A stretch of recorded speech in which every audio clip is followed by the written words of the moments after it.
નમસ્કાર વિદ્યાર્થી મિત્રો, તપોવન ગ્રુપ ઓફ સ્કૂલમાં આપનું સ્વાગત છે। તો વિદ્યાર્થી મિત્રો, ચેપ્ટર નંબર 4 કાર્બનિક સંયોજનો। આ ચેપ્ટરની અંદર આપણે આગળના લેક્ચરમાં વાત કરેલી હતી કાર્બનિક સંયોજનોની સાથે જ્યારે ક્રિયાશીલ સમૂહ જે છે જોડાય છે, બરોબર, તો કઈ રીતે કાર્બનિક સંયોજનો છે એના નામકરણ બદલાઈ જાય છે। બીજું કે કયા ક્રિયાશીલ સમૂહોની આપણે વાત કરેલી હતી, તો આલ્ડીહાઇડ ક્રિયાશીલ સમૂહ, કીટોન, ત્યારબાદ આલ્કોહોલ અને કાર્બોક્સિલિક એસિડ, અને આ ઉપરાંત હેલોજન, આટલા ક્રિયાશીલ સમૂહો જે છે એના વિશે આપણે આગળના લેક્ચરમાં વાત કરેલી હતી, બરોબર। આ ઉપરાંત આપણે બીજી વાત કરેલી હતી સમાન ધર્મી શ્રેણી કોને કહેવાય। તો આજના લેક્ચરની અંદર આપણે જોવાનું છે કાર્બનિક સંયોજનોના રાસાયણિક ગુણધર્મો, મતલબ કે આ કાર્બનિક સંયોજનો જે છે કયા પ્રકારની રાસાયણિક પ્રક્રિયાઓ જે છે એ કરે છે। તો જો કાર્બનિક સંયોજનોમાં મુખ્યત્વે 4 પ્રકારની રાસાયણિક પ્રક્રિયા જોવા મળે છે, અને એ રાસાયણિક પ્રક્રિયાઓના આધારે કાર્બનિક સંયોજનોના ગુણધર્મો જે છે એ નક્કી થાય છે। તો કાર્બનિક સંયોજનોમાં 4 રાસાયણિક પ્રક્રિયાઓ: દહન, ઓક્સિડેશન, યોગશીલ પ્રક્રિયા અને વિસ્થાપન પ્રક્રિયા। તો આ કુલ 4 પ્રકારની રાસાયણિક પ્રક્રિયાઓ જે છે એ કાર્બનિક સંયોજનોમાં જોવા મળે છે।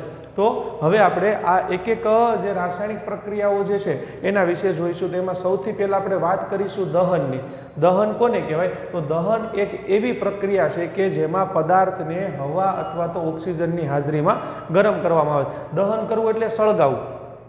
તો કોઈ પણ પદાર્થને આપણે જ્યારે સળગાવીએ છીએ ત્યારે કઈ રીતે સળગાવીએ છીએ? હવાની હાજરીમાં અથવા તો જ્યાં ઓક્સિજનની હાજરી હોય ત્યાં પદાર્થને સળગાવવામાં આવે છે અથવા તો ગરમ કરવામાં આવે છે। એટલે આપણે હવાની હાજરીમાં પદાર્થને ગરમ કરશું એટલે પદાર્થ જે છે એ જ્યારે ચોક્કસ તાપમાને પહોંચશે એટલે ઓટોમેટિક શું થશે? સળગવાનું ચાલુ કરી દેશે। મતલબ એના જ્વલન બિંદુએ પહોંચે એટલે પદાર્થ જે છે એ સળગે છે। તો દહનની પ્રક્રિયામાં પદાર્થને હવા અથવા તો ઓક્સિજનની હાજરીમાં ગરમ કરવામાં આવે છે। બીજું કે આ પ્રક્રિયામાં કાર્બન અને તેના બધા જ અપર રૂપોમાં, હવે જો કાર્બન અને કાર્બનના અપર રૂપો કયા છે? તો હીરો, ગ્રેફાઇટ, કોલસો, આ બધા જે છે કાર્બનના અપર રૂપો છે। મતલબ પૃથ્વી ઉપર આપણે કાર્બન એક જ સ્વરૂપે નહીં પણ ઘણી બધી વિવિધ સ્વરૂપે જોવા મળે છે। જેમ કે સોનું છે, તો સોનું આપણે માત્ર એક જ સ્વરૂપે, સોનાનું બીજું કોઈ સ્વરૂપ નથી, પણ કાર્બન એક એવો પદાર્થ છે કે જે ઘણા બધા સ્વરૂપે જોવા મળે છે। જેમ કે કોલસા સ્વરૂપે, હીરા સ્વરૂપે, ગ્રેફાઇટ સ્વરૂપે, તો એ બધા સ્વરૂપને શું કહેવાય છે? કાર્બનના અપર રૂપો। તો આ પ્રક્રિયામાં, દહનની પ્રક્રિયામાં કાર્બન અને તેના બધા જ અપર રૂપોમાં હવામાં દહન પામી અને કાર્બન ડાયોક્સાઇડ સાથે ઉષ્મા અને પ્રકાશ ઉત્પન્ન થાય છે। મતલબ કાર્બનનું કોઈ પણ અપર રૂપ હોય એ અપર રૂપને આપણે હવાની હાજરીમાં એના જ્વલન બિંદુ સુધી એને ગરમ કરીશું તો કાર્બન જે છે એ દહન પામશે, હવામાં દહન પામવું એટલે સળગશે, અને સળગી અને કાર્બન ડાયોક્સાઇડ સાથે ઉષ્મા અને પ્રકાશ જે છે ઉત્પન્ન થાય। તો જો અહીંયા કાર્બન જે છે એને ઓક્સિજનની હાજરીમાં, હવાના ઓક્સિજનની હાજરીમાં ગરમ કરવામાં આવે એટલે ઓક્સિજન જે છે એ કાર્બન સાથે જોડાય, અને ઓક્સિજન કાર્બન સાથે જોડાય એટલે કયો વાયુ ઉત્પન્ન થશે? કાર્બન ડાયોક્સાઇડ, ઉષ્મા અને પ્રકાશ। ઉદાહરણ તરીકે કોલસો છે, તો કોલસાને આપણે જ્યારે હવાની હાજરીમાં સળગાવીએ છીએ ત્યારે કોલસામાં શું હોય છે? કાર્બન। એ કાર્બન સાથે હવાનો ઓક્સિજન જોડાય એટલે કાર્બન ડાયોક્સાઇડ વાયુ, બીજું ગરમી અને પ્રકાશ, આટલી વસ્તુ જે છે એ ઉત્પન્ન થાય છે। બીજું કે મોટા ભાગના કાર્બનિક સંયોજનો પણ દહન દ્વારા વધુ માત્રામાં ઉષ્મા અને પ્રકાશ ઉત્પન્ન કરે છે। હવે જો કાર્બનિક સંયોજનો એટલે આપણે વાત કરીએ એમ કે જે સંયોજનો કાર્બનના બનેલા હોય એ બધાને આપણે કાર્બનિક સંયોજનો કહી શકીએ। તો મોટા ભાગના કાર્બનિક સંયોજનો જે છે એ દહન દ્વારા એટલે કે સળગવાની પ્રક્રિયા દ્વારા વધુ માત્રામાં ઉષ્મા એટલે કે ગરમી અને પ્રકાશ, આ બે વસ્તુ જે છે ઉત્પન્ન કરે છે। બીજું કે આ પ્રક્રિયાને, દહનની પ્રક્રિયાને આપણે ઓક્સિડેશનની પ્રક્રિયા પણ કહી શકીએ। શા માટે દહનની પ્રક્રિયાને ઓક્સિડેશનની પ્રક્રિયા કહેવાય? કારણ કે દહનની પ્રક્રિયામાં શું થાય છે? કાર્બન સાથે ઓક્સિજન જોડાય છે અથવા તો કાર્બનમાં ઓક્સિજન ઉમેરાય છે। તો ઓક્સિજનનું ઉમેરાવું એટલે પ્રક્રિયાને આપણે શું કહીએ છીએ? ઓક્સિડેશન પ્રક્રિયા કહીએ છીએ। તો દહનની પ્રક્રિયા જે છે એને આપણે ઓક્સિડેશનની પ્રક્રિયા પણ કહી શકીએ। તો આપણે કેટલાક કાર્બનિક સંયોજનો જે છે એના દહનની પ્રક્રિયાઓ જે છે એ જોઈએ। તો આમાં વાત કરીશું આપણે મિથેન। જો મિથેન જે છે એ કાર્બનિક સંયોજન છે, કારણ શું? એમાં કાર્બન છે અને એના હાઇડ્રોકાર્બન પણ કહી શકીએ। તો મિથેનને જ્યારે આપણે હવાની હાજરીમાં ગરમ કરીશું, જો હવે આપણે અહીંયા બંધારણ સ્વરૂપે લખીશું તો મિથેન જે છે એનું બંધારણીય સૂત્ર આ રીતે થશે: કાર્બન અને 4 હાઇડ્રોજન। હવે એની પ્રક્રિયા જ્યારે હવા સાથે કરવા, મતલબ હવાની હાજરીમાં આપણે જ્યારે મિથેનને ગરમ કરીશું ત્યારે શું થશે? હવાનો ઓક્સિજન જે છે ને એ મિથેનનું ઓક્સિડેશન કરશે। હવે જો આપણે આ વાયુ જે છે ને ખુલ્લી હવામાં સળગાવીએ છીએ એટલે ભરપૂર માત્રામાં ઓક્સિજન હશે, તો ઓક્સિજન શું કરશે? મિથેનની અંદર કાર્બન અને હાઇડ્રોજન બંનેનું ઓક્સિડેશન કરશે। તો અહીંયા જો ઓક્સિજન અત્યારે આપણે કેટલા લીધેલા છે? 2 ઓક્સિજન લઈશું, એમાંથી 2 ઓક્સિજન તો સીધા કોની સાથે જોડાઈ જશે? કાર્બન સાથે। સાથે. હવે બે ઓક્સિજન કાર્બન સાથે જોડાય એટલે એક તો શું બનશે? Carbon dioxide. હજુ આપણી પાસે હાઇડ્રોજન કેટલા વધેલા છે? 4 હાઇડ્રોજન મતલબ શું થયું? 2H2. ખ્યાલ આવ્યો? 4 હાઇડ્રોજન મતલબ 2H2. તો હજુ બે ઓક્સિજન જે છે ને એટલે કે આપણે કુલ ઓક્સિજન કેટલા લઈશું? 4 શા માટે? 4 ઓક્સિજન લીધે એમાંથી બે કોની સાથે જોડાણા? કાર્બન સાથે. એટલે CO2 બન્યો. હજી 4 હાઇડ્રોજન છે એટલે H2 આવી રીતે એટલે કે 2H2 છે. તો હજુ બે ઓક્સિજન જે છે બંને H2O સાથે જોડાય એટલે H2O કુલ કેટલા બન્યા આપણી પાસે? 2 એટલે શું આવશે? 2H2O પ્લસ બીજી કઈ વસ્તુ ઉત્પન્ન થશે? ઉષ્મા અને પ્રકાશ. તો આવી રીતે મિથેન વાયુને ઓક્સિજનની હાજરીમાં ગરમ કરવામાં આવે તો કાર્બન ડાયોક્સાઇડ વાયુ, પાણી, ખાસ યાદ રાખજો પાણી વરાળ સ્વરૂપે ઉત્પન્ન થશે, ગેસ સ્વરૂપે. અને કાર્બન ડાયોક્સાઇડ છે એ પણ આપણે કયા સ્વરૂપે મળશે? વરાળ સ્વરૂપે, એટલે એ ગેસ અવસ્થામાં મળશે. અને આ સિવાય બીજી કઈ વસ્તુ ઉત્પન્ન થશે? ઉષ્મા અને પ્રકાશ. તો આવી જ રીતે બીજી પ્રક્રિયા જે છે આપણે જોઈએ ઇથેનોલની. હવે જો ઇથેનોલ જે છે એને પણ ઓક્સિજનની હાજરીમાં જ્યારે ગરમ કરવામાં આવે બરાબર ત્યારે પણ શું થશે? કાર્બન ડાયોક્સાઇડ, પાણી અને ઉષ્મા, પ્રકાશ આટલી વસ્તુ જે છે ઉત્પન્ન થશે. તો આપણે અહીંયા ઇથેનોલ જે છે એનું પણ બંધારણીય સૂત્ર લખીએ તો ઇથેનોલ જે છે એનું બંધારણીય સૂત્રમાં શું આવશે? અહીંયા કાર્બન CH3 એટલે આ 3 કાર્બન, ત્યારબાદ કોણ છે? CH2. તો આ કાર્બન ફરી પાછા અહીંયા શું લખીશું આપણે? 2 હાઇડ્રોજન એટલે CH2 અને ત્યારબાદ કોણ છે? OH. તો આપણે આ શું લખ્યું? ઇથેનોલનું બંધારણીય સૂત્ર.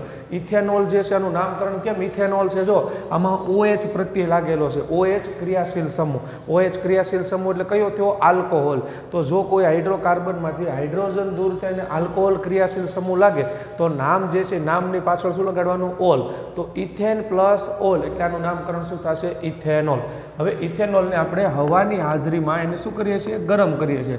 તો ઇથેનોલને જ્યારે હવાની હાજરીમાં ગરમ કરવામાં આવશે ત્યારે ફરી પાછું અહીંયા શું થશે? ઓક્સિડેશન થશે. હવે જો આ વખતે કાર્બન કેટલા છે? 2 ગણજો. તો એક આ ઓક્સિજન જે છે એક ઓક્સિજન એક કાર્બન સાથે જોડાય છે મતલબ એક ઓક્સિજનનું અણુ એક કાર્બન સાથે. તો કાર્બન 2 છે તો એક કાર્બન સાથે 2 ઓક્સિજન જોડાય તો CO2. તો CO2 કેટલા છૂટા પડશે? કુલ 2.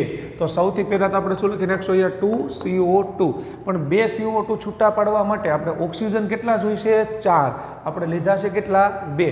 તો અહીં ઓક્સિજન હજુ આપણે આગળ 2 મૂકી દઈશું તો 2 દુ 4 ઓક્સિજન થઈ ગયા તો 2O2. પણ હવે શું થશે?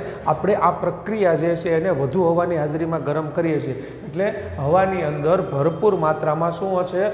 ઓક્સિજન હશે. તો એ ઓક્સિજન હજુ પણ શું કરશે? આ જે હાઇડ્રોજન છૂટા પડેલા છે એ હાઇડ્રોજન જે છે એની સાથે પણ પ્રક્રિયા કરશે અને એટલા માટે આપણે હવે હાઇડ્રોજનની સંખ્યા જે છે એ ગણીશું. તો અહીંયા 2 હાઇડ્રોજન છે એટલે H2, ત્યારબાદ અહીંયા આ 2 હાઇડ્રોજન છે એટલે ફરી પાછો H2. તો હજુ કેટલા ઓક્સિજનની જરૂર છે? 2. કારણ કે એક H2 સાથે એક, આ બીજા સાથે બીજો એટલે 2H2O છૂટા પડ્યા. આ સિવાય હજુ આપણી પાસે શું વધેલું છે? તો કે આ પ્રક્રિયામાં તો કે એક હાઇડ્રોજન અને એક OH. તો H અને OH એટલે ફરી પાછું શું બનશે? H2O. તો જો આવી રીતે H2O જે છે કેટલા છૂટા પડ્યા? કુલ 3 H2O છૂટા પડે. તો આ પ્રક્રિયામાં 2 કાર્બન ડાયોક્સાઇડ અને 3 H2O. બીજો આપણે કુલ ઓક્સિજન કેટલા ઉપયોગમાં લીધા?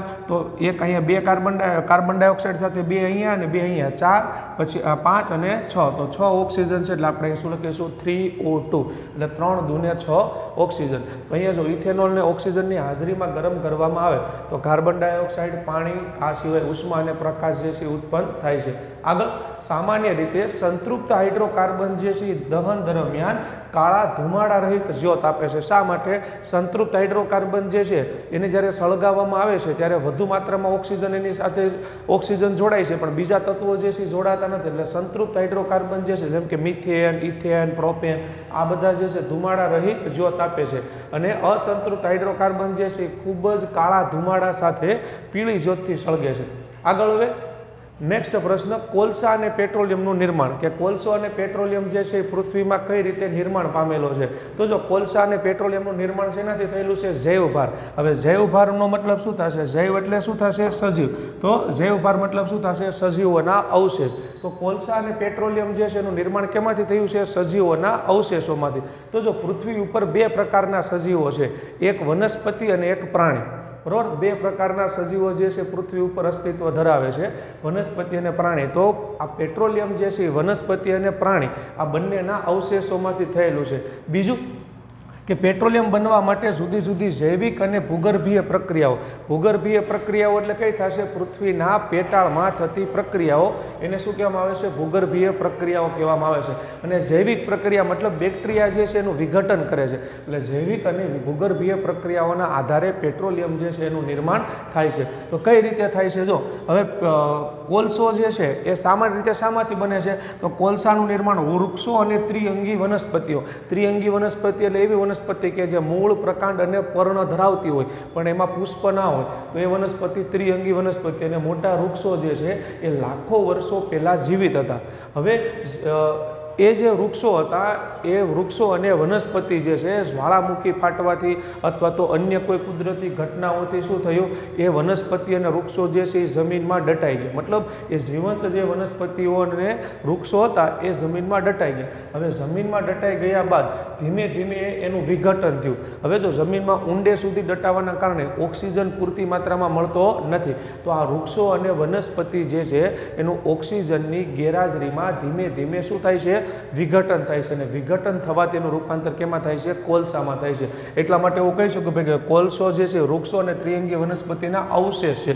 અવશેષ કહેતા એના જે હિસ્સા જે છે, ડાળી, ડાળખાઓ, થડ, આ બધા અવશેષો જમીનમાં દટાઈ ગયા.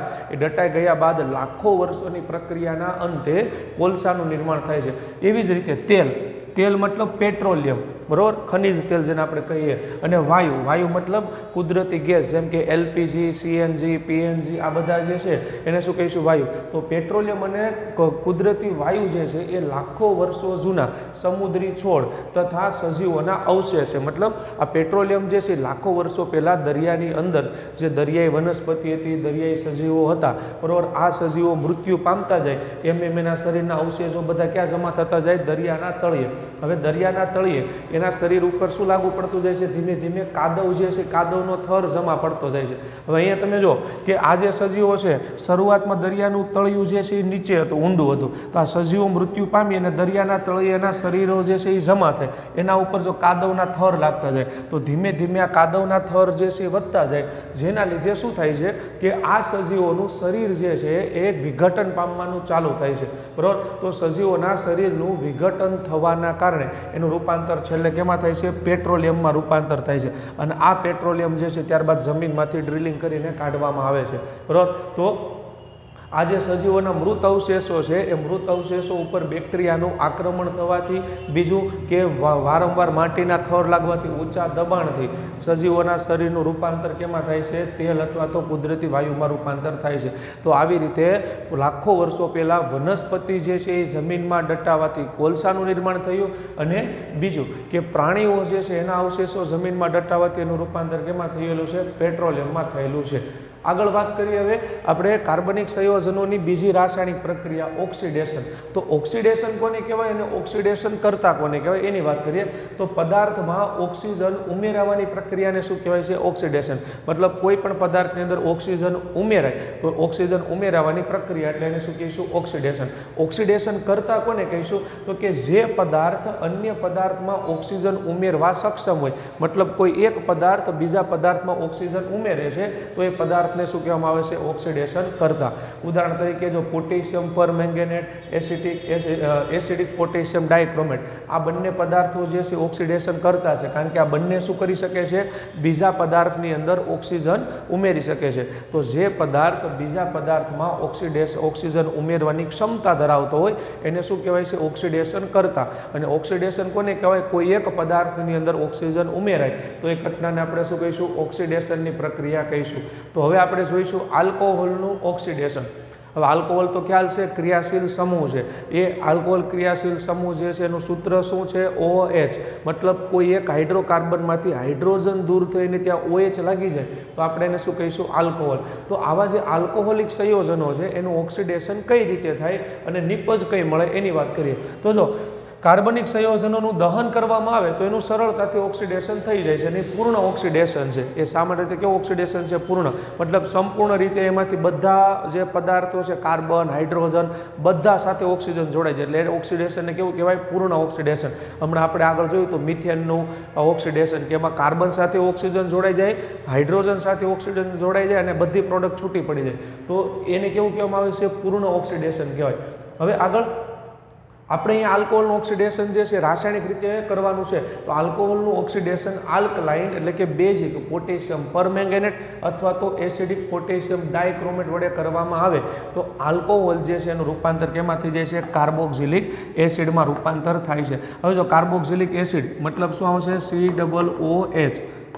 જે હાઇડ્રોકાર્બન હોય એની પાછળ COOH આવી જાય તો એને આપણે શું કહીશું? Carboxylic acid. તો અહીંયા જો પ્રક્રિયામાં આપણે શું લઈશું? ઇથેનોલ. ઇથેનોલની પ્રક્રિયા પોટેશિયમ પરમેંગેનેટ અથવા તો પોટેશિયમ ડાયક્રોમેટ સાથે કરવાની છે. મતલબ ઇથેનોલને પોટેશિયમ પરમેંગેનેટ અથવા તો પોટેશિયમ ડાયક્રોમેટ સાથે ગરમ કરવાનું છે. એટલે એનું ઓક્સિડેશન થઈ અને રૂપાંતર કેમાં થશે? એસિટિક એસિડમાં. જોઈએ સમીકરણ બંધારણ સ્વરૂપે આપણે ઇથેનોલ જે છે એને ડ્રો કરીશું. તો ઇથેનોલ જે છે એનું બંધારણ સ્વરૂપ CH3, ત્યારબાદ CH2 અને છેલ્લે શું આવશે? OH. બરાબર. હવે આ જે પ્રક્રિયા છે આમાં પોટેશિયમ પરમેંગેનેટ જે છે એ શું કરે છે? ઇથેનોલનું ઓક્સિડેશન કરે છે. તો ઇથેનોલનું ઓક્સિડેશન કરે છે ત્યારે શું થશે કે ઓક્સિડેશનની પ્રક્રિયામાં શું થાય? ઓક્સિજન ઉમેરાય અને હાઇડ્રોજન જે છે શું થશે? દૂર થશે. તો આ પ્રક્રિયામાં શું થશે? પોટેશિયમ પરમેંગેનેટમાંથી જ્યારે ઓક્સિજન ઉમેરાશે, મતલબ આ KMnO4 જે છે એક ઓક્સિજન ઉમેરશે. તો એક ઓક્સિજન ઉમેરે તો હાઇડ્રોજન શું થશે? દૂર થશે. હવે ઓક્સિજન જે છે એની સંયોજકતા કેટલી છે? -2. મતલબ એને 2 ઇલેક્ટ્રોનની જરૂર છે. તો જ્યારે પોટેશિયમ પરમેંગેનેટ ઇથેનોલમાં ઓક્સિજન ઉમેરશે, બરાબર, ત્યારે શું થશે? કેટલા હાઇડ્રોજનને છૂટા કરવા પડે? 2. કારણ શું? કારણ કે હાઇડ્રોજન જે છે એક ઇલેક્ટ્રોનની ભાગીદારી કરીને જોડાયેલા છે, ત્યારે ઓક્સિજનને 2 ઇલેક્ટ્રોનની જરૂર છે. એટલે આ પ્રક્રિયામાં શું થશે? હાઇડ્રોજન જે છે ને, 2 હાઇડ્રોજન, એ 2 હાઇડ્રોજન છૂટા પડશે. ક્યાં ક્યાં? એક અહીંયા રહ્યો આ હાઇડ્રોજન અને એક આ હાઇડ્રોજન. તો આ બંને હાઇડ્રોજન છૂટા પડશે. એટલે કાર્બનની કેટલી સંયોજકતા છૂટી પડેલી છે? 2. તો આ જે કાર્બનની 2 સંયોજકતા છૂટી પડેલી છે ત્યાં કોણ જોડાઈ જશે? ઓક્સિજન જે છે એ જોડાઈ જશે. મતલબ અહીંયા ઓક્સિજન જે છે ડબલ બંધથી જોડાય. એટલે શું બન્યું? જો CH3, આ CH3, ત્યારબાદ કાર્બન COOH. તો આ જો શું બન્યું? હવે અહીંયા આ નવું બંધારણ બની ગયું, ઓક્સિડેશન થયું. હવે આ પ્રક્રિયામાં જો ક્રિયાશીલ સમૂહ કયો છે? COOH. આનું નામકરણ કરવું હોય તો પહેલાં તો આપણે શું ગણીશું? કાર્બનની સંખ્યા. તો કાર્બન કેટલા છે? 1 અને 2. 2 કાર્બન છે એટલે કોણ થયું? ઇથેન થયું. બરાબર. તો ઇથેન છે એની પાછળ શું લગાડવાનું? એનોઇક એસિડ. તો આનું નામકરણ શું થશે? Ethanoic acid. આ ઇથેનોઇક એસિડને બીજા કયા નામે ઓળખવામાં આવે છે? એસિટિક એસિડ તરીકે પણ ઓળખવામાં આવે છે. તો આવી રીતે ઇથેનોલનું ઓક્સિડેશન કરવામાં આવે તો ઇથેનોલનું રૂપાંતર કેમાં થાય છે? એસિટિક એસિડમાં થાય છે. ત્યારબાદ આગળ ઉદ્દીપક કોને કહેવાય? ઉદ્દીપકના ઉદાહરણ આપો.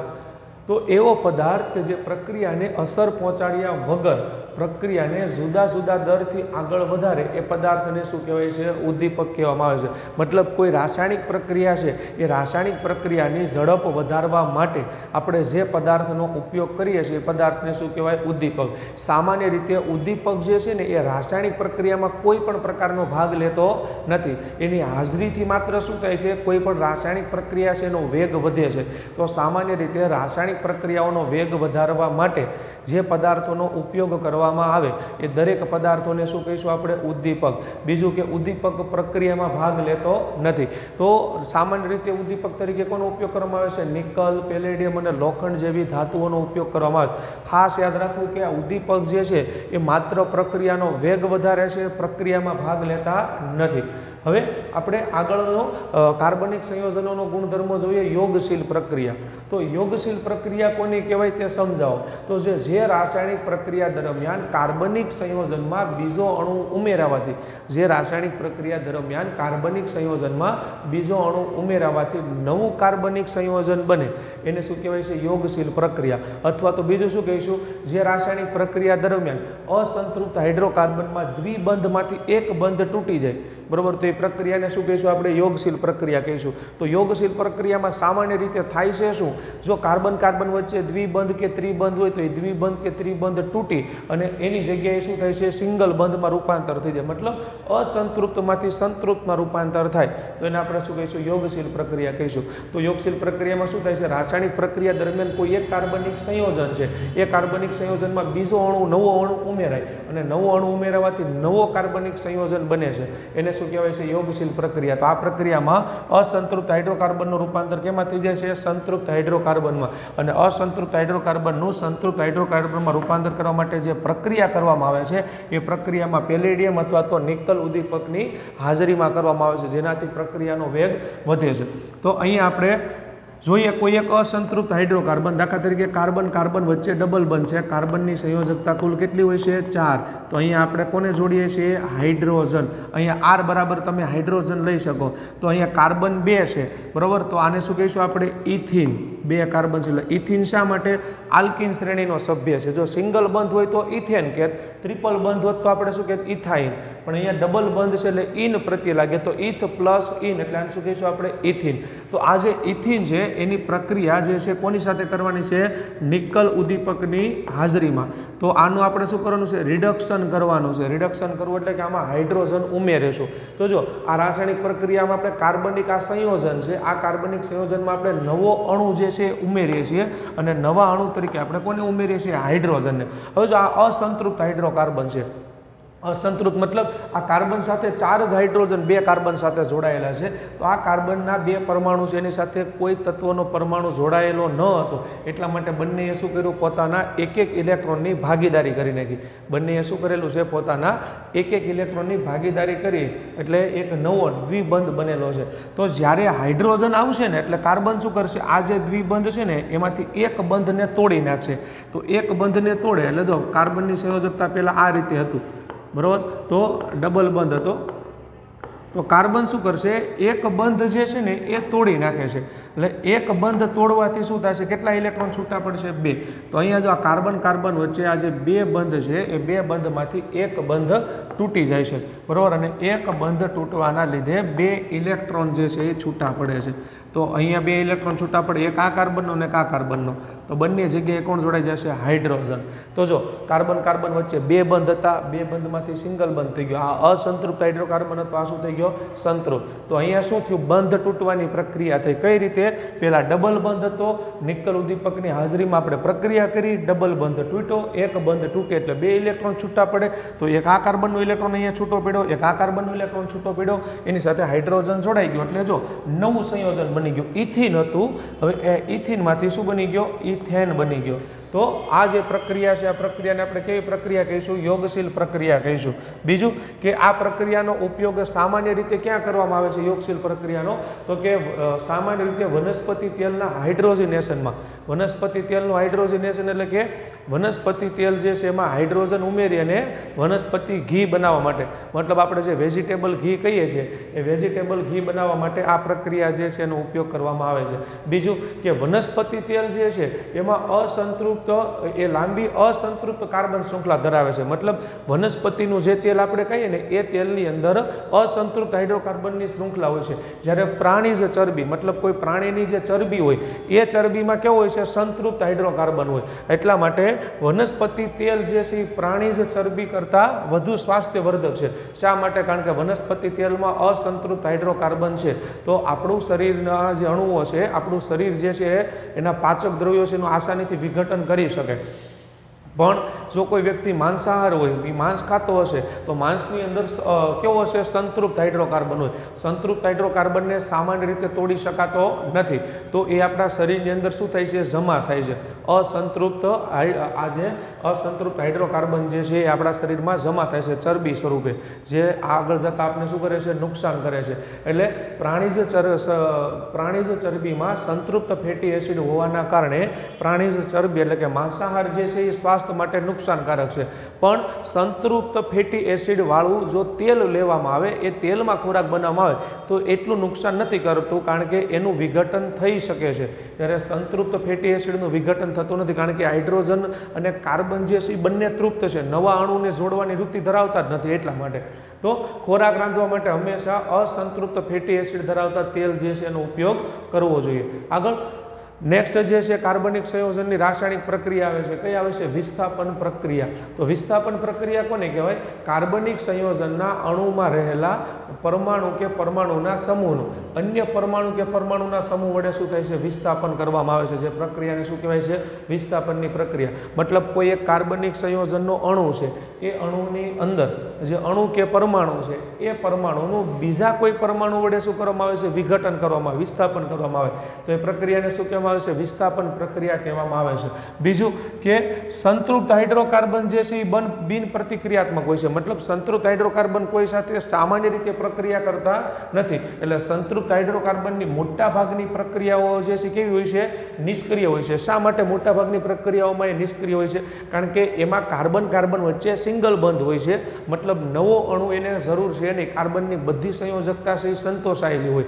એટલા માટે સંતૃપ્ત હાઇડ્રોકાર્બન જે છે બિન પ્રતિક્રિયાત્મક હોય છે.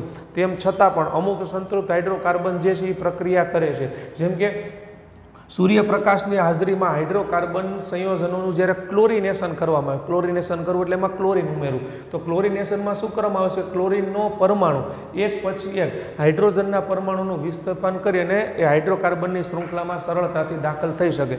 તો આવી પ્રક્રિયાઓ જે છે એને વિસ્થાપનની પ્રક્રિયા કહેવાય. ટૂંકમાં વિસ્થાપનની પ્રક્રિયામાં આ જે કાર્બનિક સંયોજન હોય, સંતૃપ્ત કાર્બનિક સંયોજન, એમાં હાઇડ્રોજન દૂર થઈ અને એક પછી એક કોણ ઉમેરાય છે? ક્લોરિન ઉમેરાય છે. બરાબર? તો એક પછી એક આજે ક્લોરિન ઉમેરવાની પ્રક્રિયા છે, હાઇડ્રોજનને દૂર કરીને ક્લોરિન ઉમેરવાની પ્રક્રિયા, એને વિસ્થાપનની પ્રક્રિયા કહેવાય. તો જો આ પ્રક્રિયાને આપણે જોવી તો આ રીતે કહી શકીએ કે મિથેનનો અણુ જે છે CH4, હવે ખરેખર તમે જો આ કાર્બનિક સંયોજન છે એ સંતૃપ્ત છે, કારણ કે કાર્બનની બધી બાજુ એકલ બંધ છે. મતલબ એ નવા સંયોજનને જોડવાની વૃત્તિ ધરાવતો નથી. પણ તેમ છતાંય ઘણી વખત શું થાય છે? ક્લોરિનનો પરમાણુ સૂર્યપ્રકાશની હાજરીમાં આ જે કાર્બન જે રહ્યું ને, કાર્બનિક સંયોજન, આમાંથી હાઇડ્રોજનને દૂર કરી દે છે. હાઇડ્રોજનને દૂર કરી અને પોતે ત્યાં લાગી જાય છે. બરાબર? તો હાઇડ્રોજનને દૂર કરીને ક્લોરિન ત્યાં જોડાય તો આવી રીતે સંયોજન બનશે CH3. એક હાઇડ્રોજન દૂર થયો એટલે અહીંયા કોણ જોડાશે? Cl. ખરેખર અહીંયા આપણે મિથેન જે છે કેટલા લેવા પડે? 2. પણ આ તો પ્રક્રિયા પૂરતા આપણે અત્યારે એક મિથેન વડે લીધું છે. ટૂંકમાં Cl2 છે તો 2 મિથેન લઈશું તો બંને મિથેનમાંથી શું થશે? એક એક હાઇડ્રોજન દૂર થશે, બંને જગ્યાએ શું થશે? એક એક ક્લોરિન જોડે. તો અહીંયા જો આ શું બન્યું? CH3, 3 કાર્બન એટલે CH3 Cl. તો આ જે અહીંયા ક્રિયાશીલ સમૂહ કયો લાગેલો છે? ક્લોરિન. એટલે કે હેલોજન ક્રિયાશીલ સમૂહ લાગેલો છે અને હેલોજનમાં કોણ છે? ક્લોરિન. તો આનું નામકરણ કરવું હોય તો શું થશે? Chloro methane. આનું નામકરણ શું થશે? ક્લોરોમિથેન. મિથેન શા માટે? અહીંયા કાર્બન 1 છે એટલા માટે આને આપણે શું કહીશું? ક્લોરોમિથેન. ખ્યાલ આવી ગયો? તો આ જે સંતૃપ્ત કાર્બનિક સંયોજનો છે એની સૂર્યપ્રકાશની હાજરીમાં એનું જ્યારે એક પછી એક હેલોજનના અણુઓ જે છે ઉમેરવામાં આવે, બરાબર, તો એનાથી જે સંયોજન બને છે એ સંયોજનને આપણે શું કહીશું? ક્લોરોમિથેનની પ્રક્રિયા. અને આ જે પ્રક્રિયા છે એને શું કહીશું? વિસ્થાપન પ્રક્રિયા. વિસ્થાપન શા માટે કીધું? કારણ કે હાઇડ્રોકાર્બન સંયોજનમાંથી હાઇડ્રોજનને દૂર કરી અને ત્યાં બીજો અણુ ઉમેરાયેલો છે એટલા માટે આ પ્રક્રિયાને આપણે શું કીધું? વિસ્થાપનની પ્રક્રિયા કીધી. બરાબર? તો આજના ચેપ્ટરમાં, આજના લેક્ચરમાં આપણે અહીંયા સુધીનું રાખીશું. ત્યારબાદ નેક્સ્ટ લેક્ચરમાં આપણે નેક્સ્ટ ટોપિક વિશે ચર્ચા કરીશું. Thank you.